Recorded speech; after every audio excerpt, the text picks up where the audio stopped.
मेरे गुरु महेश्वर शिव को मेरा प्रणाम है। इस काल खंड के प्रथम शिव के शिष्य और हम सबों के परम आदरणीय वरेण्य गुरु भ्राता साहब श्री के चरणों में मेरा प्रणाम है।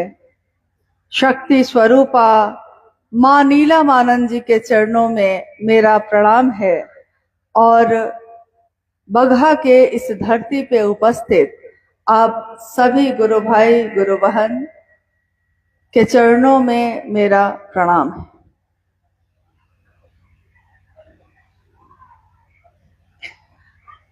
हम सबका परम सौभाग्य है कि बेतिया जिले के इस स्थान पे अपने गुरु शिव की बात के लिए आने का सौभाग्य प्राप्त हुआ है और आज का ये कार्यक्रम जो चल रहा है, शिव के गुरु स्वरूप की व्याप्ति और इसका क्या उद्देश्य है, इसके निमित्त लगातार बात हो रही है।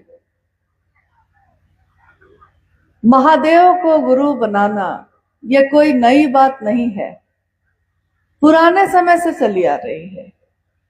महादेव के अनेक रूपों की पूजा भी हमारे आपके घरों में, मंदिरों में होती आई है। बहुत पहले जब हमारे पूर्वज, यानी पूर्वज मतलब दादा के भी दादा, उनके भी दादा, उनके भी दादा, यानी कहीं से हमारा जो वंश चला आ रहा है, हमारे पूर्वजों के समय से महादेव की पूजा भी चली आ रही है। और अति प्राचीन समय में जब ये समझ में नहीं आया कि महादेव का रूप या आकार क्या हो सकता है, तो आपने देखा होगा एकमात्र ऐसे देवता जिनका शिवलिंग के रूप में पूजा होती है। शिव की शक्तियां, यानी शिव है तो शक्ति है, शिव है तो ताकत है, ऊर्जा है। आज भी हमारे गांव में, आपके यहां भी होता होगा ऐसा, छोटी छोटी मिट्टी की पिंडी जो हर गांव में देवी देवता के रूप में पूजित है, मिट्टी की पिंडी जिसकी पूजा होती आई है। यानी आकार क्या होगा नहीं मालूम, तो मिट्टी की ही पिंडी बनाकर उसकी पूजा होती आई है। और महादेव के अनेक रूप ऐसे हैं जिसको लोग मानते रहे, चलते रहे। ये पूरा चंपारण जो आज पूर्वी और पश्चिमी चंपारण में बटा हुआ है, लेकिन चंपारण का संपूर्ण क्षेत्र आध्यात्मिक रूप से जागृत है, तांत्रिक रूप से भी जागृत है और अघोर और सरभंग संप्रदाय का एक समय में यहाँ बोलबाला रहा है। स्वाभाविक है, मिट्टी में ऊर्जा है, तभी यहाँ लोग आते रहे, शिव की पूजा करते रहे, शिव की आराधना करते रहे हैं। इस काल में, यानी हम लोग जो कहते हैं कलयुग में, इस काल में महादेव के गुरु स्वरूप की व्याप्ति हुई, यानी बढ़ा। साहब हरिंद्रानंद जी, जिनके बारे में अभी भी लगातार बात हो रही है, माँ नीलमानंद, दीदी नीलमानंद, साहब हरिंद्रानंद जी के बारे में आपने क्या सुना है मुझको ये नहीं मालूम है, लेकिन इनका जन्म आपके बेतिया से ज्यादा दूर नहीं है, सिवान जिला है। यहाँ सिवान जिला का एक गांव है अमलोरी, उसी गांव में 31 अक्टूबर 1948 को साहब श्री का जन्म हुआ और नाम रखा गया हरिंद्रानंद। धीरे धीरे ये बड़े हुए, बच्चा है तो बड़ा होगा ही। 12 साल की आयु होते होते इनका झुकाव शमशान साधना की तरफ, कुछ घटनाएं ऐसी हुई कि इनका मन उस तरफ मुड़ गया। चमत्कार, तंत्र, मंत्र, यंत्र, इन क्रियाओं के प्रति आकर्षण था और इसके लिए उनके द्वारा जो साधना शुरू हुई, इस साधना को सीखने के लिए, इस साधना को सिद्ध करने के लिए अनेक लोगों को उन्होंने गुरु बनाया। कभी कोई तांत्रिक, कभी कोई अघोरी, कभी कोई साधु, कभी कोई तपस्वी, हर जगह धोखे मिले। अभी अनु भैया आपसे कुछ बातें कह रहे थे, अर्चितानंद जी कह रहे थे कि बताइए, कोई तंत्र का सहारा लेकर या अपनी शक्तियों का सहारा लेकर लोगों को डरा देते हैं, लोग भयभीत हो जाते हैं और उनका शोषण भी हो जाता है। साहब हरिंद्रानंद जी यानी हमारे आपके वरेण्य गुरु भ्राता, उनके बारे में थोड़ा सा जानना जरूरी है हमको आपको, कि जिन चीजों से हम भयभीत होते हैं, अभी अगर आपको कह दिया जाए कि दिन का समय है और जाइए जरा शमशान में अकेले जाके बैठिए, कितने लोग बैठिएगा? नहीं बैठ सकिएगा, जा भी नहीं सकिएगा। यहां तक कि अगर कोई कहेगा कि बगल से रास्ता है गुजर जाइए, तो आप कहिएगा कि अगर जरूरी है तो दो चार आदमी को साथ में ले लेते हैं। डरता है आदमी, दिन में भी गुजरने से डरता है। और साहब हरिनानंद जी ने तो वर्षों, 14 वर्ष तक लगातार शमशान साधना, कब्रिस्तान साधना, यानी यहाँ हिंदू और मुस्लिम का कोई मामला नहीं है, यहाँ तो हर तरह की साधना वो आजमा कर बैठे। और उन्होंने देखा कि दुनिया में ऐसा समय था पहले जब योग्य गुरु थे, बताने वाले गुरु हुआ करते थे, लेकिन इस युग में उन्होंने देखा कि सही गुरुओं का अभाव है। कुछ ही ऐसे गुरु हैं जो सही बात बता रहे हैं, लेकिन उसमें ज्यादातर लोगों की स्थिति ये है कि वो छल कर रहे हैं, लोगों को भ्रमित कर रहे हैं। जो उन्होंने देखा, तो उन्होंने जो देखा तो धीरे धीरे उनके मन से इन चीजों का भान उतरता चला गया। उनके मन ने देखा कि कोई ऊपर से तो गेरुआ पहने हुए है, रुद्राक्ष की माला पे माला पहने हुए है, हड्डियों की माला पहने हुए है, लेकिन जब उसके नजदीक रहना शुरू किया तो देखा कि लोगों को भयभीत करके छल करता है। साहब ने एक बार कहा कि जब वो अपने पिता के साथ एक स्थान पे से गुजर रहे थे, वहां मेला लगा हुआ था और एक महिला काली का रूप लेकर, यानी काली का के जैसा चेहरा पे रंग लगा के, काला रंग लगा के, नकली बाल लगा के, नकली जीभ लगा के पूरे में घूम रही है और अपनी जीभ को निकाले जा रही है और लोगों को डरा रही है। जो बड़े हैं वो तो समझ रहे हैं कि ये काली मात हो रही है, वो समझ गए कि ये तो है नकली, लेकिन जो बच्चा साथ में, बच्चे जो थे, बच्चे समझ नहीं सके, तो वो डर गए, अपनी माँ से लिपट गए, कहने लगे कि डर लगता है, ये तो जीभ निकाली है, ये तो काली माँ है। तो बच्चे डर गए। साहब ने कहा कि जिस तरह कोई सज्जन किसी के शरीर पे नहीं आता, उसी तरह शिव की शक्तियां, यानी माँ काली, स्वयं महादेव, महादेव की सारी शक्तियां किसी के शरीर पे नहीं आती। ये लोगों को भयभीत करने का तरीका होता है, जिससे आप उसको ठग सकिए, क्योंकि ये उन्होंने अपने जीवन में देखा था। सुनी सुनाई बात नहीं है ये, मैं कहता आंखन देखी, आंखों से देखा हुआ, खुद में अनुभूत किया हुआ जो था उन्होंने बताया।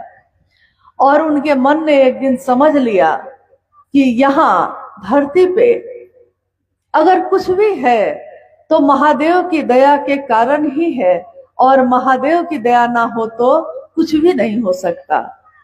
अगर कोई सबसे बड़ा है, किसी भी रूप में है, तो सबसे बड़े पे स्थान पे महादेव स्वयं बैठे हैं। कोई देवी है, देवता है, तो उन देवों के देव भी महादेव है। कोई अगर भूत प्रेत या पिशाचों से भरी दुनिया है, तो उसके भी सरदार, उसके भी सब कुछ कौन है? तो कपालेश्वर के रूप में स्वयं महादेव है। कोई अघोर है तो अघोरेश्वर के रूप में स्वयं महादेव है।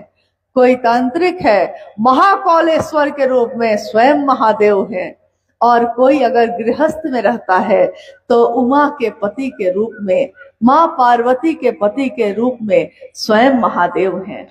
कोई अगर अर्धनारीश्वर का रूप है, यानी पुरुष और स्त्री का संतुलन है, स्वयं महादेव हैं। उन्होंने कहा ये धरती, ये आकाश, ये अग्नि, ये हवा, ये जल, इसका पत्ता पत्ता अगर है तो महादेव है। घास की एक पत्ती भी, हमारे खेतों में अनाज जो लगे हैं वो अनाज की बालियां भी, अगर महादेव की दया ना हो तो उसमें बालियां भी नहीं आ सकती। ऐसे हैं महादेव। और जब इतनी बड़ी सत्ता, जिससे काल को भी भय लगता है, डरता है, वो काल भी जिससे भयभीत होता है, समय भी जिसके नियंत्रण में है, तीनों लोकों का अधिपति है, जो दूसरों को दे देता है वैभव, और खुद निहंगी है, शमशानी है, खुद चट्टानों पे बैठे हैं। दुनिया को संपत्ति चाहिए तो संपत्ति दे देते हैं, लेकिन दुनिया को ये समझाते हैं कि संपत्ति से जीवन नहीं चलता, सिर्फ पैसे से भूख खत्म नहीं होती। पैसा है आपके पास और अगर अनाज ना हो तो पेट में भरिएगा कैसे? पेट को पैसे से पेट नहीं भरा जा सकता, अनाज से पेट भरता है। और अनाज पैदा कैसे होता है? क्या हमारे आपके द्वारा हो जाता है? क्या हमारे आपके द्वारा किसी तरीके के कर्मकांड करने से होता है? नहीं। ये तो किसी को नहीं पता कि वो अनाज पैदा कैसे होता है। धरती पे हम चल रहे हैं, ये धरती स्थिर कैसे है किसी को नहीं पता। पानी पिए जा रहे हैं, कभी चापाकल से निकाल के, कभी नल चला के, कभी नदियों से, कभी झरनों से।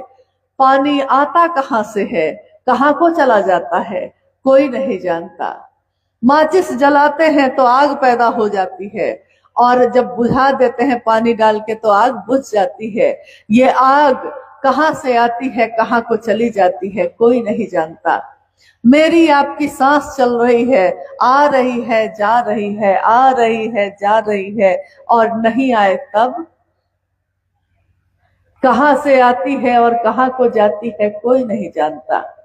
हमारा ही दिमाग है, हमारा ही दिल है। हमारा दिमाग अगले पल में क्या सोचेगा, हमारा दिल जिसको आज प्यार करता है कल उसको दुश्मन मानने लगता है। हमारा ही दिल है, हमारा ही दिमाग है, लेकिन हम ये नहीं जानते कि अगले दिन किसको प्यार करेगा, किसके बारे में क्या सोचेगा, क्या योजना बनाएगा। सारी चीजें तो हमारी ही है, हमारे ही नाखून, हमारे ही बाल, हमारी ही सांस, हमारा ही शरीर। लेकिन इस शरीर को जब जन्म होता है, कब बड़ा हो गया, कब बूढ़ा हो गया, कब उसकी मौत हो गई, किसी पे नियंत्रण नहीं है। हम चाहते हैं स्वस्थ होना, बीमार हो जाते हैं। हम चाहते हैं सुखी होना, दुखी हो जाते हैं। हम चाहते हैं दूसरों से प्रेम और नफरत मिल जाती है।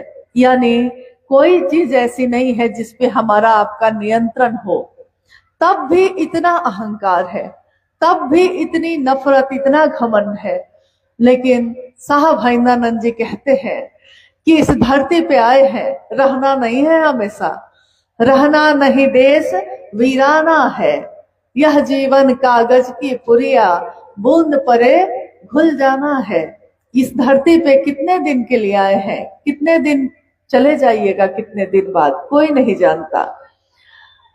काल के मुंह में मेढक बैठा है, किसी सांप के मुंह में, सांप का मुंह खुला हुआ है यानी काल है, काल को सांप के रूप में दर्शाया जाता है। उसके मुंह में बैठा है मेढक और वो मेढक फतिंगों को पकड़ने में मगन है। सोचता है और कितना फतिंगा ले ले और कितना कीट ले ले, लेकिन उसको नहीं पता कि काल का मुंह जैसे ही बंद होगा कुछ भी काम नहीं आएगा। साहब ने कहा हमारी आपकी स्थिति ऐसी ही है, जहां से आए हैं लौटना तो वही है। धरती से अगर कोई पहाड़ की तरफ चढ़ता है, अगर कोई धरती से पहाड़ पे चढ़ने लगता है तो एक दिन शिखर पे पहुंचता है, शिखर पे यानी पहाड़ की चोटी पर। उसके बाद भी वो चलना चाहता है, तो जब पहाड़ की चोटी पे पहुंचकर भी चलना चाहेगा तो कहाँ जाएगा? फिर से चोटी पर से उसको नीचे ही चलना पड़ता है। वैसे ही महादेव की इच्छा से ये दुनिया बनी, दुनिया यानी महादेव के पास से ये दुनिया आई है, तो ये दुनिया फिर एक दिन महादेव की तरफ लौटेगी ही लौटेगी, क्योंकि चलना इसका स्वभाव है। तो साहब ने कहा हमारा आपका मन उस महादेव के तरफ चल सके, इसकी कोशिश करिए। आज हमारे आपके जीवन में महादेव गुरु हैं, इसके कारण कौन है?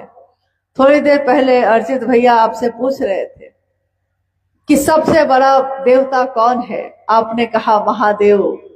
फिर उन्होंने पूछा सबसे बड़ा गुरु कौन है? आपने कहा महादेव। सबसे बड़ा तांत्रिक कौन है? आपने सबने कहा महादेव। और ये बात सच है कि जिसका महादेव हो, जिसका स्वयं राजा ही हो जाए, अपना हो जाए, तो पूरी राज्य की चीजें तो उसी की होंगी, नहीं होंगी। तो जिसका महादेव ही गुरु हो जाए उसको किसका भय? कौन सी ऐसी चीज है इन तीनों लोकों में, 9 खंडों में, 3 लोक 9 खंड में शिव से बड़ा ना कोई। कोई है जो शिव से बड़ा है, और वो शिव मेरा आपका गुरु है। गुरु जब महादेव होंगे तो दूसरे को प्रेम देना सिखाते हैं, उसको डराना नहीं, भयभीत करना नहीं। महादेव तो प्रेम की विधा है, दूसरे को प्रेम देना सिखाते हैं। हमारे आपके जीवन में जो रोज हम लोग जीते हैं, घर में सब कोई उठते हैं, खेत जाते हैं, बगीचे में जाते हैं, अपना खेती बाड़ी घर गृहस्थी सब संभालते हैं, लेकिन इस जीवन में साहब श्री हरिनानंद जी ने क्या उतारा है, इसका उदाहरण तो ऐसा ऐसा है कि पूछिए मत। बिहार में ही एक जगह पे एक संस्था है जो पूरी दुनिया में काम करती है, यूनिसेफ उस संस्था का नाम है। यूनिसेफ संस्था की एक बहुत बड़ी पदाधिकारी, ये सच्ची घटना है, ये अर्चित आनंद भैया की वो मित्र थी, उन्होंने फोन करके इनको बताया कि आपके पिता श्री हरिनानंद जी ने लोगों के जीवन में क्या उतारा है, किया क्या है उन्होंने। इन्होंने पूछा क्या बात है, तो उन्होंने कहा कि मैं एक यूनिसेफ की योजना लोगों को बताने गई थी, गांव गांव जाना था। गांव में टोले बने होते हैं, तो अलग अलग टोला में जाकर हम लोग इस पे बातचीत कर रहे थे लोगों को, और कह रहे थे कि आपकी मदद के लिए हम लोग आए हैं। तो एक ऐसा टोला था जो बहुत ही गरीब था, एकदम टूटी टूटी झोपड़ी बनी हुई थी, एकदम गरीब अनपढ़ लोग थे उसमें। हम लोग बड़ी मुश्किल से बचते बचाते इधर उधर करते टोला में घुसे, तो पूछना शुरू किया। एक झोपड़ी में से एक महिला बाहर निकली, अकेले थी, सफाई उफाई कर रही थी घर की, निकली। इन्होंने पूछना, जो पदाधिकारी थी उन्होंने पूछा कि आपके घर में कौन कौन लोग रहते हैं, हम लोग कुछ योजना बताने आए हैं। तो उस महिला ने इनको कहा कि रुकिए, आप जो बताएंगे पहले मेरी बात सुनिए। इनको लगा कि हम इतने पढ़े लिखे, देश विदेश जाने वाली महिला, और ये हमको एक टोला में एक झोपड़ी से निकली हुई महिला हमको ऐसा क्या बताने वाली है जो हमको नहीं पता। लेकिन थोड़ा हुआ कि आखिर ये क्या कहना चाहती हैं, जरा सुन लेते हैं। तो इन्होंने कहा कि हाँ बताइए बहन जी, बताइए क्या कहना चाहती हैं। उस महिला ने, जिसने कभी कोई शास्त्र नहीं पढ़े हैं, जिसने कोई पढ़ाई नहीं की, जो ना हिंदी बोल सकती थी ना अंग्रेजी बोल सकती थी, प्योर भोजपुरी बोल रही थी, उसने भोजपुरी में बोलना शुरू किया। सुनी, पहले हमार बात सुनी तब रउआ सुने। उन्होंने कहा बोली भाई क्या बात है, बोलिए। तब इन्होंने कहा सबसे बड़ा गुरु वरण महादेव। तो आप जो आई हैं मेरे पास ये बताने कि मेरे पास बहुत अच्छी चीज है, तो आप क्या समझी कि मेरे पास अच्छी चीज नहीं है? मेरे पास जो सबसे अच्छी चीज है वो किसी के पास नहीं है, क्योंकि जो सबसे बड़ा गुरु है, जो महादेव है, वो मेरा गुरु है। तो जो महादेव ही मेरा है तो दूसरी किस चीज की हमको जरूरत है? आप भी महादेव को गुरु बनाइए। और वो महिला लगातार उनको तीनों सूत्र बताती चली गई। इतनी बड़ी पदाधिकारी यूनिसेफ की स्तब्ध खड़ी रह गई। उसको पता ही नहीं चला कि एक मामूली दिखने वाली महिला के मन में ये ज्ञान की बात उतारा कौन। उसने पूछा, आपको ये सारी बातें किसने बताई? तो उसने कहा कि मेरे बड़े गुरु भाई ने, मेरे वरेण्य गुरु भ्राता ने, जिनका नाम है साहब हरिंद्रानंद, उन्होंने कहा है कि हर आदमी परमात्मा पथ का पथिक हो सकता है। हर जन जन यानी इस धरती पर रहने वाला एक भी व्यक्ति शिव को अपना बना सकता है। महादेव नहीं कह सकते कि हम तुम्हारे गुरु नहीं होंगे, क्योंकि वो तो जगत के गुरु हैं। महादेव को कोई फर्क नहीं पड़ता कि आप क्या करते हैं। गुरु, सदगुरु और जगत गुरु, इन तीनों की जब व्याख्या होती है तो गुरु मतलब कोई शरीर में है, सदगुरु मतलब कोई शरीर में है। तो जब कोई शरीर में होता है तो बंधन होता है, शरीर में है तो वो नियम लगाएगा, कानून लगाएगा। कोई शरीर में गुरु है तो जितनी सीमा तक उसकी ताकत काम करेगी उतनी दूर तक आपको लेकर जाएगा, लेकिन उसके आगे वो नहीं ले जा सकता। इसीलिए कोई गुरु कहते हैं कि गृहस्थ आश्रम छोड़ के आओ तब हम शिष्य बनाएंगे। कोई गुरु कहते हैं कि मांस मछली छोड़ के आओ तब गुरु बनाए, शिष्य तुम्हारे गुरु बनेंगे। कोई कहता है प्याज लहसुन छोड़ के आओ। कोई कहता है कि पूरी तरह इस जाति के हो, इस धर्म के हो तब आओ। यानी जो शरीर में है उसके पास नियम है, बंधन है। लेकिन हमारे गुरु शिव तो शरीर में है ही नहीं, कण कण में है, आकार है नहीं, लेकिन चारों दिशाएं जिसका वस्त्र है वो तो शुरू से ही शरीर में नहीं है। तो हमारा मन सीधे महादेव को पुकारता है, हे महादेव आप मेरे गुरु हैं, मैं आपका शिष्य हूँ, मुझ शिष्य पर दया कर दीजिए। और महादेव दया करते हैं। महादेव की दया होती है तभी हम अच्छा जीवन जीते हैं, हम अच्छा खाने लगे, हम अच्छा पहनने लगे। जीवन में ऐसा क्या है जो आप सोचते हैं और आपको नहीं मिलता? आपका मन मजबूत हो तो शरीर की बीमारी तक उतर जाती है। और मन किसके साथ रहने से मजबूत होता है? आप देखते होंगे कि कभी कभी हमारे गांव में कुछ लोग ऐसे होते हैं जो गांव के मुखिया जी के बहुत नजदीक के होते हैं, या गांव में जो थाना बना हुआ है तो थाना का अगर एक सिपाही भी उसका भाई है या उसका दोस्त है तो देखिएगा पूरा गांव में वो किस मिजाज से घूमता है। कुछ भी होगा तो तुरंत कहेगा, कहो कहो क्या मदद की जरूरत है, अरे हम है ना, मेरा तो अपना दोस्त है थाना में। नहीं, मुखिया जी तो मेरे चाचा जी ही हैं। मतलब देखिए, मुखिया वो नहीं है, मुखिया जी के साथ खाली रहता है।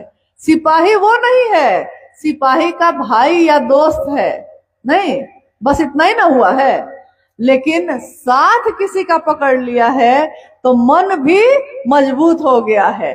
अब मन उसका डर नहीं रहा है, वो कह रहा है आपको भी कि कोई दिक्कत हो तो कही हाँ, अरे सैया भैल कोतवाल तो डर काहे का, तो महादेव अपने हैं तो डर किसका है।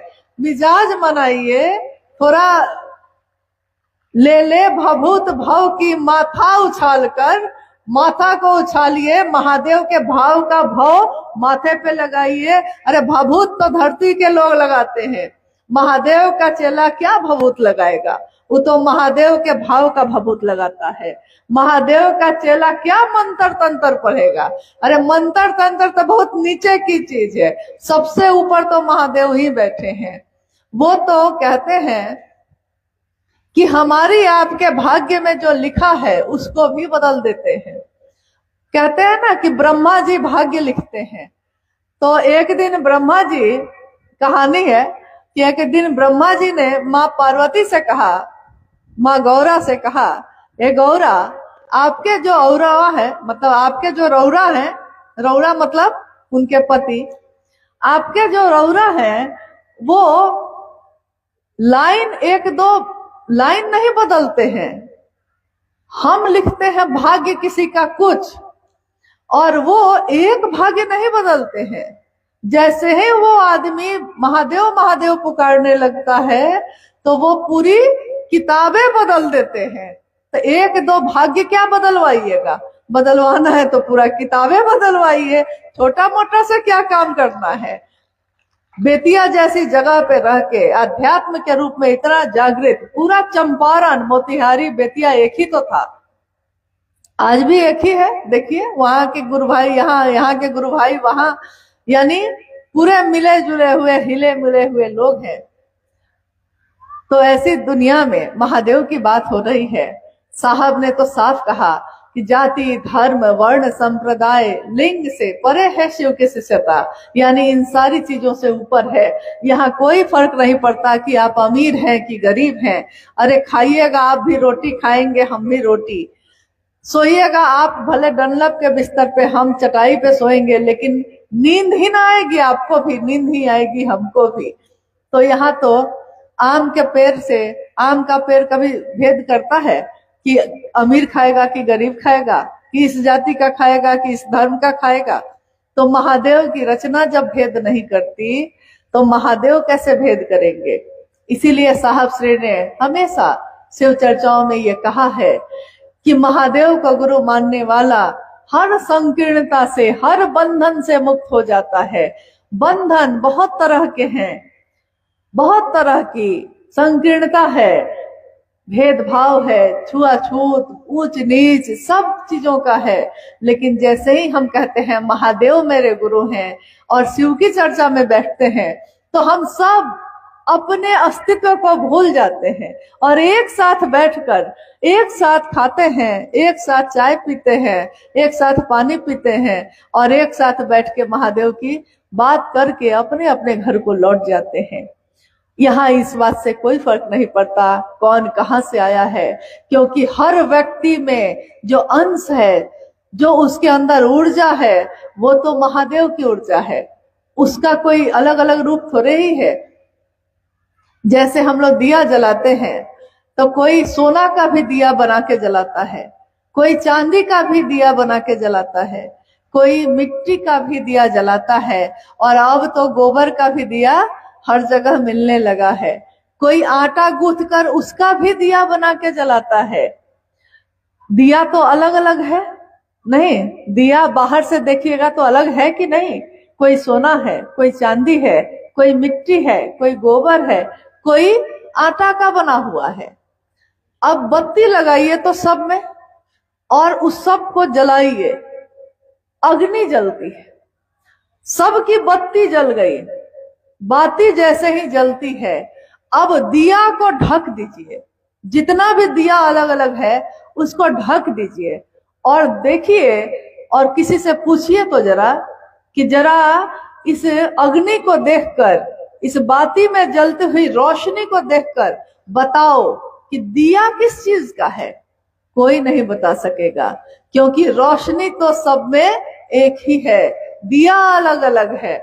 तो शरीर भी अलग है, कोई गोरा है, कोई काला है, कोई बिहार में रहता है, कोई जापान में रहता है, रहते अलग अलग हैं, खान पान अलग है, वेशभूषा अलग है, विसंगतियां ही विसंगतियां हैं, अलग अलग है सब कुछ। लेकिन इन सारी विसंगतियों में संगति की स्थापना करते हैं महादेव।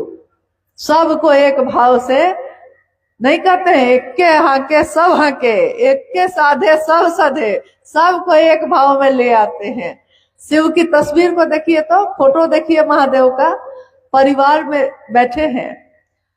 तो महादेव का सवारी क्या है? बसहा, बैल। और उनकी शक्ति मां भगवती की सवारी क्या है? क्या है? शेर। हाँ, मां भगवती की सवारी है शेर। जंगल में जाइए तो शेर बाघ या शेर बैल को खा जाता है, भोजन है उसका। लेकिन महादेव के पास कैसे बैठे हैं? लगता है जैसे कितने बड़े मित्र हैं, कितने दोस्त के रूप में बैठे हैं। सांप चूहा को खा जाता है, मोर सांप को खा जाता है, लेकिन शिव के पुत्र दिख रहे हैं। कार्तिकेय की सवारी है मोर, गणेश जी की सवारी है चूहा, और सांप महादेव के गले में ही लगा हुआ है, गले में ही लिपटा हुआ है। सब के सब शिव भाव में है। कोई किसी के तरफ डस नहीं रहा, कोई किसी को खा नहीं रहा, कोई किसी से झगड़ा नहीं कर रहा। सब के सब शिव भाव में विसंगति है, विचार अलग, देह अलग, प्रवृत्ति अलग, लेकिन शिव भाव में आकर सब अपने स्वभाव को, यानी अपना क्या स्वभाव है इसको भी भूल जाते हैं। कहते हैं जब महादेव का रंग चढ़ता है, जब महादेव का नशा होता है, तो सारे नशा छूट जाते हैं जो छोटे छोटे धरती के हैं। महादेव का रंग चढ़े तो फिर कोई दूसरा रंग नहीं चढ़ पाता। तो महादेव जब मेरे आपके गुरु हैं और तीनों सूत्रों को करने के लिए साहब श्री ने कहा है, हम सब अक्षरशः उसको करें। जो कहने वाले हैं ताकत उनकी काम करती है। हम कुछ और कह देंगे, कोई और कुछ और कह देगा, इससे कोई फायदा होगा नहीं। आप कहिएगा कि सिर्फ महादेव से दया मांगेंगे तो दया मिल जाएगी, बिल्कुल मिलेगी। कहिएगा कि महादेव की चर्चा दूसरे से करेंगे तो मेरा मन भी समझ जाएगा, हाँ समझेगा, क्योंकि दूसरे को समझाने में खुद समझते हैं, दूसरे को स्टेशन पहुंचाने में खुद स्टेशन पहुंच जाते हैं। क्या महादेव का प्रणाम करेंगे तो प्रणाम हो जाएगा? एकदम हो जाएगा।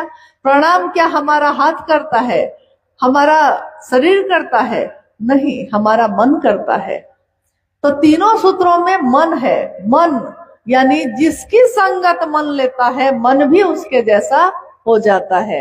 तो महादेव मेरे हैं, इसकी संगत अगर मन लेगा तो मन से बलशाली कौन होगा?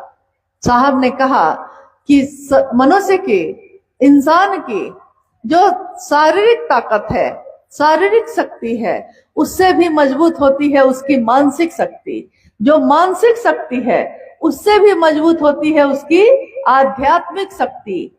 और आध्यात्मिक शक्ति से अगर वो जुड़ जाता है तो क्या होता है?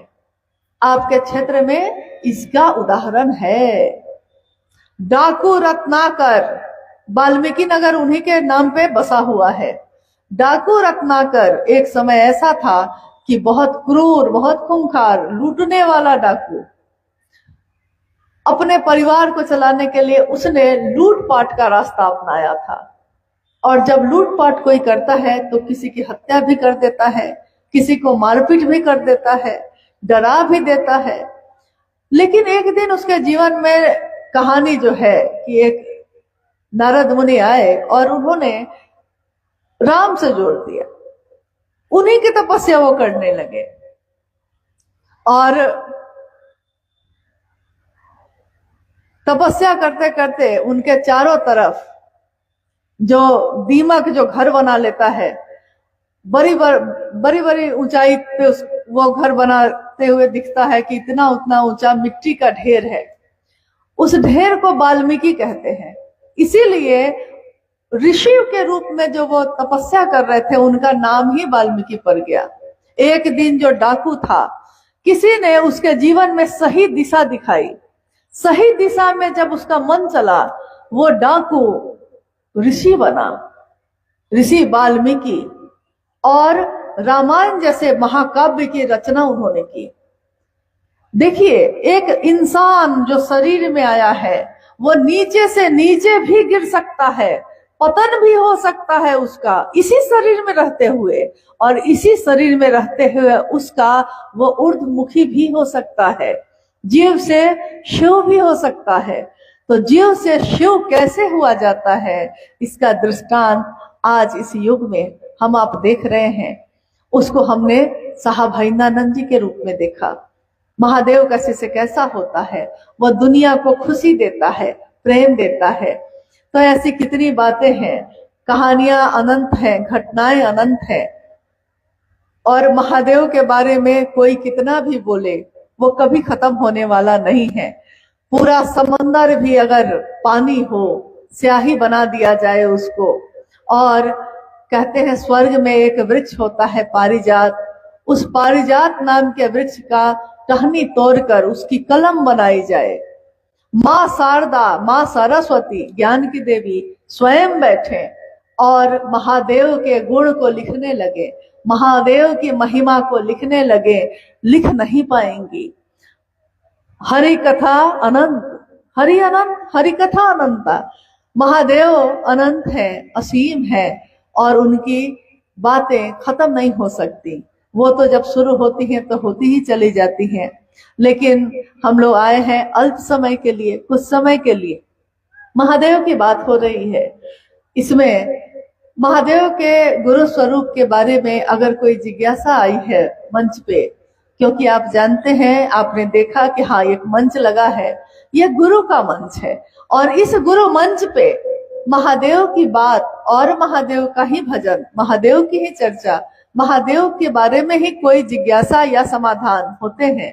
इसके अलावा शिव की चर्चा में किसी और चीज का उपयोग नहीं किया जाता, कोई और चीज का कर्मकांड या कोई सहारा नहीं लिया जाता। कभी भी जब आप सोचिएगा या जानिएगा कि शिव की चर्चा, यानी शिव की चर्चा में बाहरी आडंबर का कोई स्थान नहीं है। यहाँ मन चढ़ाया जाता है, भाव चढ़ते हैं, ना तो रुपया पैसा चढ़ता है, ना तो फूल बत्ती चढ़ती है, अगरबत्ती चढ़ती है, और ना तो पूजा अर्चना होती है, ना ही फूल और फल या मिठाई चढ़ता है। यहाँ एक ही चीज चढ़ती है, और वो है आपका शिष्य भाव अपने गुरु के लिए। तो आइए हम लोग कुछ जिज्ञासाओं पे भी बात कर लेते हैं। जिज्ञासा है, कुछ गुरु भाई लोग अभी भी आरती लगाते हैं, आरती करते हैं, प्रसाद चढ़ाते हैं, तथा रात में भी चर्चा करते हैं। कहाँ तक उचित है, कृपया करके समझाएं। जिज्ञासा आपने सुनी है, कुछ गुरु भाई लोग रात में भी चर्चा करते हैं, जैसी जिज्ञासा जो प्रश्न आया है। कुछ लोग आसन लगाते हैं, आसन का मतलब, आसन मतलब अच्छा ढोल बजाते हैं, तो उसकी पुजाई में कुछ पैसा वैसा लोग देते हैं, यही ना। अच्छा, चर्चा के बीच में आसन लगता है, और आसन में ढोल फिर बजता है, फिर उसमें पैसा दिया जाता है। क्या?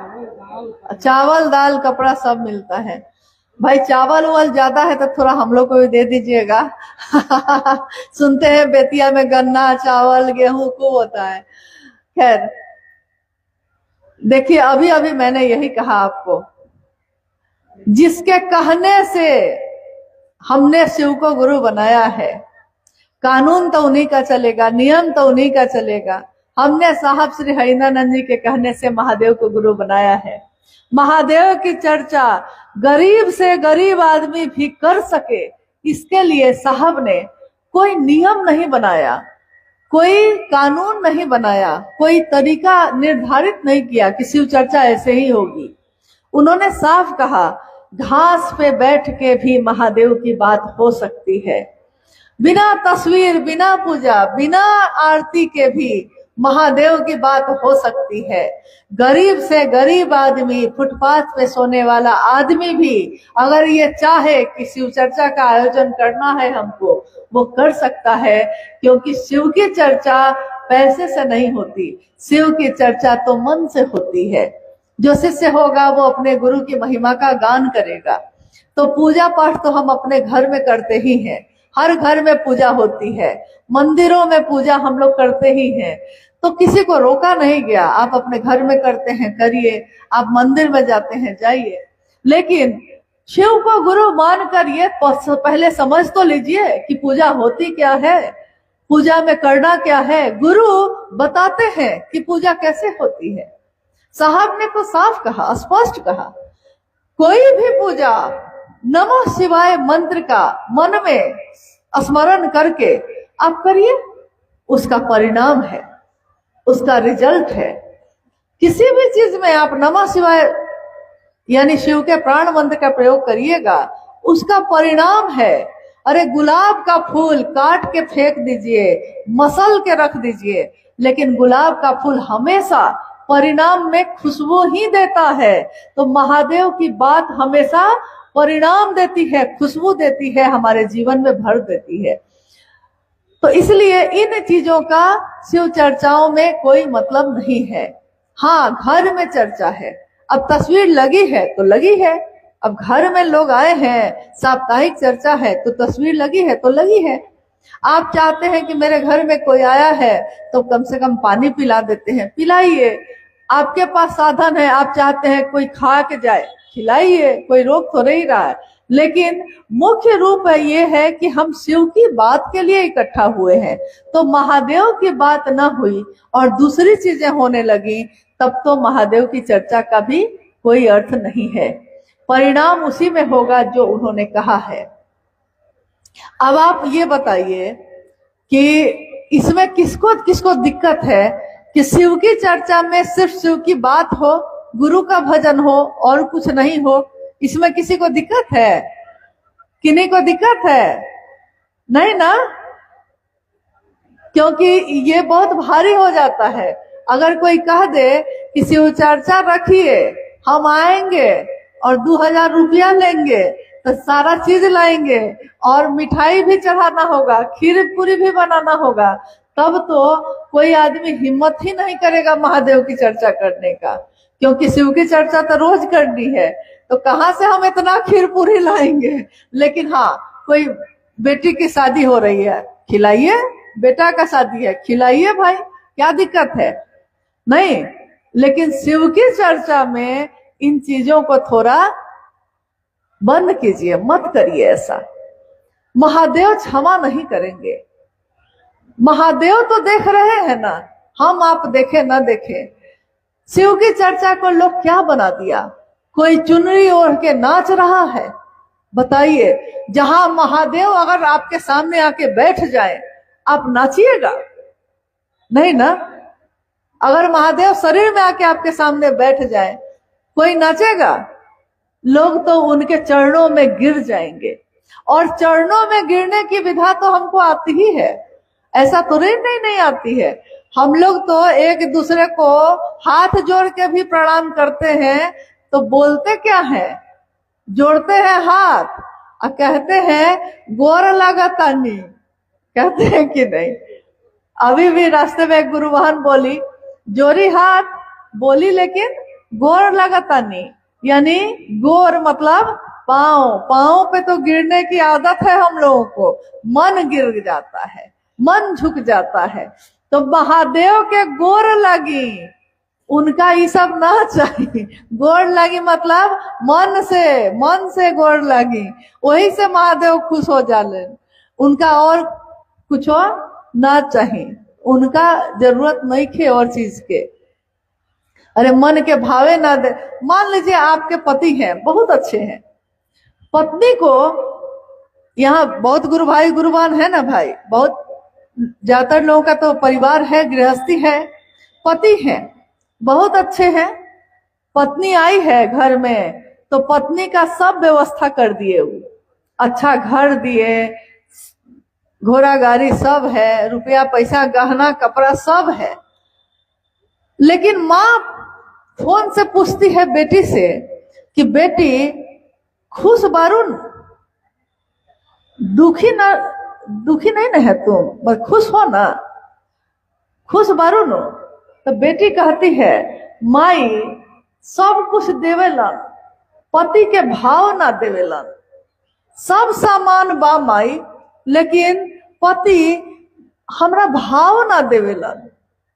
अब देखिए बेटी भी रो रही है, माँ भी सुन के रो रही है, सब कुछ तो है लेकिन भाव नहीं दिया है। तो आप सुखी हैं कि दुखी हैं, खुश हैं कि दुखी हो गए? सब कुछ तो था, गहना पहन के खुश हो जाते, नहीं हुए ना। बढ़िया खाना खा के खुश रहते, नहीं हुए। पति से भाव चाहिए, जो मेरा है वो भाव नहीं दे तो बाकी चीज किस काम का।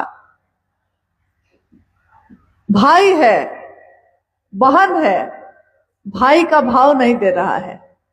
बहन की शादी हो गई है, जाती है मायका, तो देख रही है कि भाई एक बार भी उसकी तरफ पूछ भी नहीं रहा है कि बहन तुम कैसी हो, क्या है। बड़ी दुखी मन से लौटती है। बाकी सब चीज है, अच्छा बिस्तर मिला, खाना मिला, सब मिला, लौटती है।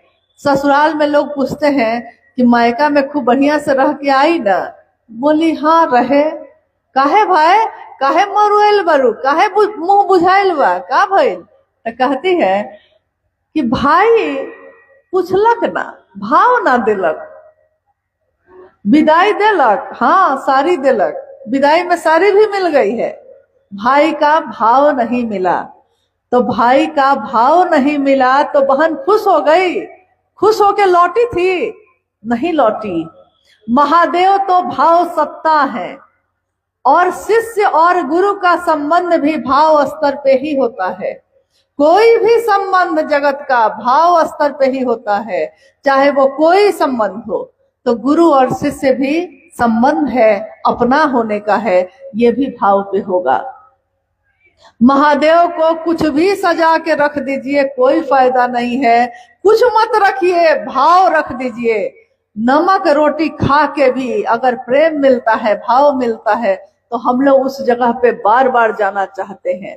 लेकिन 76 तरह का व्यंजन, 75 तरह का व्यंजन परोस दिया है, लेकिन सम्मान नहीं दिया, भाव नहीं दिया। उस जगह पे आप दोबारा जाना नहीं चाहते हैं। भाव इतनी बड़ी चीज है, जब हमारे आपके लिए इतनी बड़ी चीज है तो महादेव के लिए नहीं है। सूक्ष्माति सूक्ष्म सत्ता है वो, परम सत्ता है वो, लेकिन सूक्ष्माति सूक्ष्म है और भाव ही ग्रहण करते हैं, सामान नहीं, हमारा चढ़ावा नहीं। इसलिए महादेव को चढ़ावा की जरूरत नहीं है, महादेव को आपके मन के भाव की जरूरत है। मन का भाव दीजिए और ऐसा करिए कि हर दिन चर्चा कर सकिए, हर दिन उनकी बात कर सकिए। काम ऐसा करना चाहिए। हम लोग तो अनुरोध ही कर सकते हैं, हम लोग तो हाथ जोड़ के अनुरोध कर सकते हैं कि कृपया महादेव के घर में ऐसा मत करिए। अरे एक घर तो कोई छोड़ देता है, एक घर तो छोड़ दीजिए, बाकी जगह पे आप क्या करते हैं उससे साहब को क्या मतलब, उससे दीदी को क्या मतलब। लेकिन महादेव के घर में जो उन्होंने कहा है वैसा ही करने की कोशिश करिए।